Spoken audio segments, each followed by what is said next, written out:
Lemon curd we have done before also for the jam tart, so we have that full video how to make the lemon curd. And lemon sponge cake is we are going to use a Genoise sponge method over here, in which we are also going to add fat. We have never done this type of cake over here. We have done this thing, the Swiss roll, but in that there was no fat.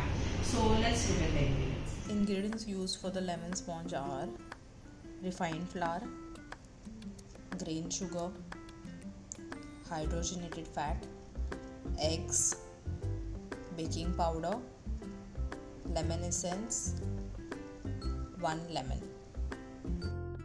First we are going to line the tin. I'm going to grease the tin with the fat or oil, whatever is available with you. I'm going to make sure everything is ready before I start making the cake.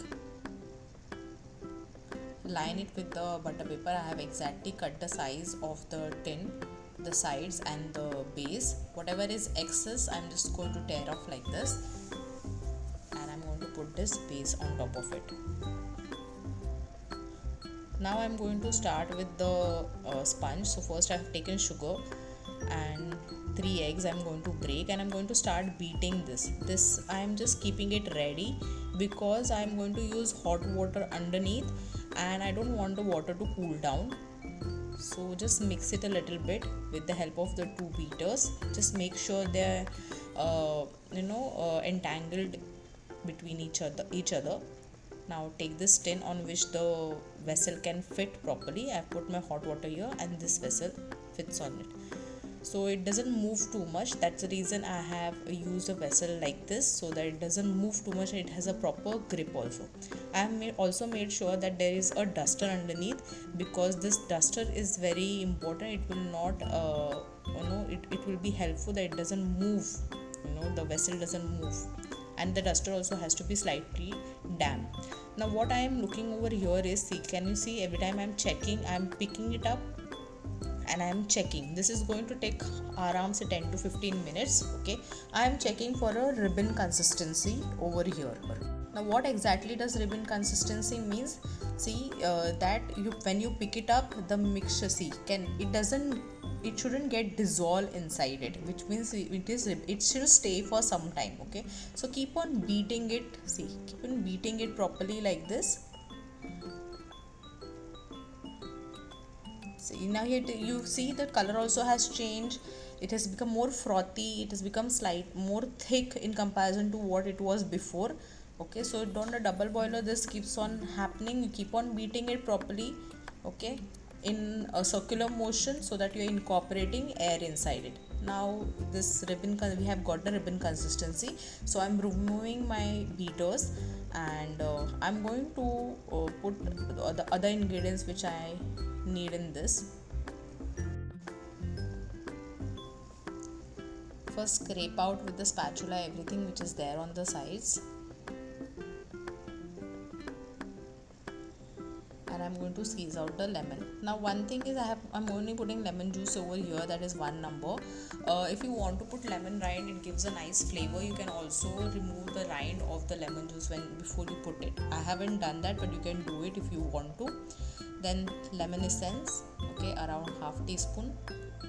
Okay, you can taste the batter in the end, and if you think it is flavor is less, you can always add a little more essence inside it. Okay, now this is refined flour and this is my baking powder. I am going to mix it together with the help of the whisk, so that I mix it evenly, and I'm going to sieve this. Okay, and after sieving only, see, I have sieved it, and now only I am going to put it inside. Now when I'm putting it, I'm going to dredge it on top of the mixture, and I'm going to cut and fold it. Okay, now if you think that it is too thick, you can always add little water, but before that I'm going to add my fat. I'm going to mix it. You don't have to be very fast, nor you have to be very slow. Very fast will make it very flat, very slow will form lumps. So make sure every time whenever you're mixing, make sure the base is been taken care of and everything is properly mixed. Now put it in the lined tin, and this will go for baking. Okay,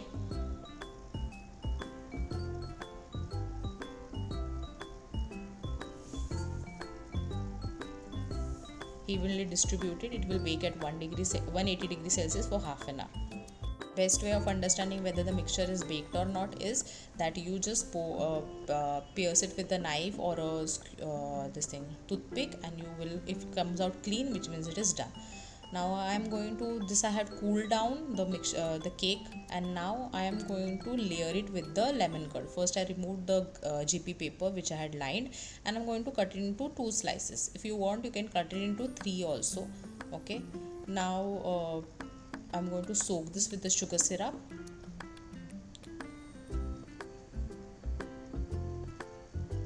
Soak it nicely with the sugar syrup over here. Okay.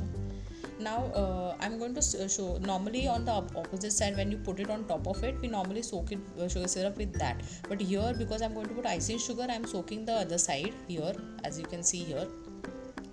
Okay, we want, this is the lemon curd. We have already made the lemon curd and we had kept, because lemon curd takes really long time to make, so make sure you finish the lemon curd first. Okay, just take as much as required, and you with the help of the palette knife you use it. Okay,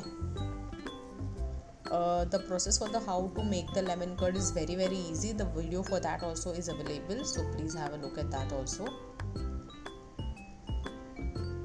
Because we have already done lemon curd, I'm not showing you that again.